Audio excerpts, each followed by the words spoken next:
بسم اللہ الرحمن الرحیم۔ السلام علیکم ورحمۃ اللہ وبرکاتہ۔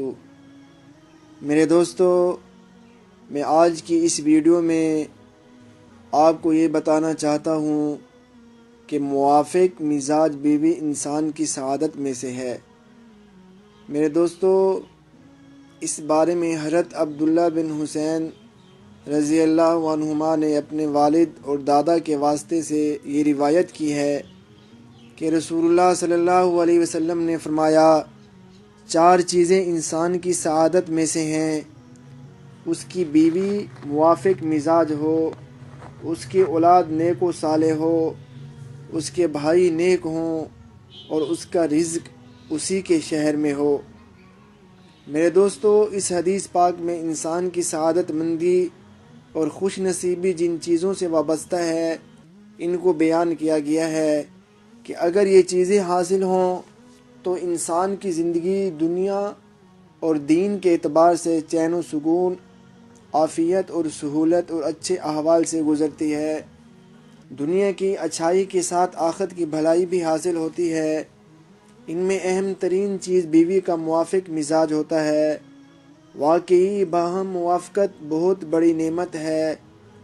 اس سے دونوں کے درمیان محبت دانش رہتی ہے۔ موافقت کی وجہ سے ایک کو دوسرے سے شکایت کا موقع نہیں ملتا۔ اگر دونوں میں مزاج کی موافقت نہ ہو، ایک کا مزاج دینی ہو، دوسرے کا دنیاوی ہو، تو بڑی پریشانی ہوگی۔ ایک بے پردگی چاہے گا، دوسرا بے پردگی کی مخالفت کرے گا۔ ایک ٹی وی کا عاشق، دوسرا متنفر۔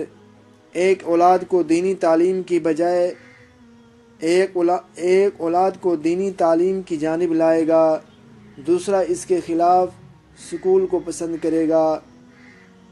اس طرح گھر کا ماحول تناؤ میں رہے گا، بخلاف اس کے کہ اگر دونوں کا مزاج یکساں ہو تو گھر اور آپس کا نظام خوش اسلوبی سے چلے گا۔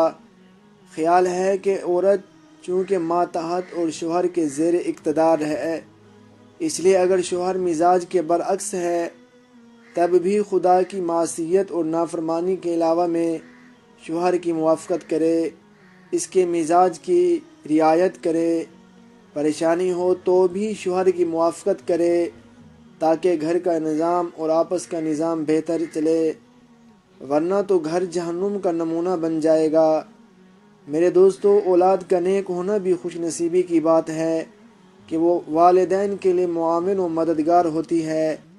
بھائی چونکہ قریب اور پڑوسی ہوتا ہے، اس لیے اس کے نیک ہونے سے بڑی سہولت اور وقت پر اعانت ملتی ہے، اور اسی شہر میں معاشی سلسلے ہونے سے گھر کا دوسرا نظام بھی ٹھیک چلتا ہے، گھریلو فائدہ بھی حاصل ہوتا ہے۔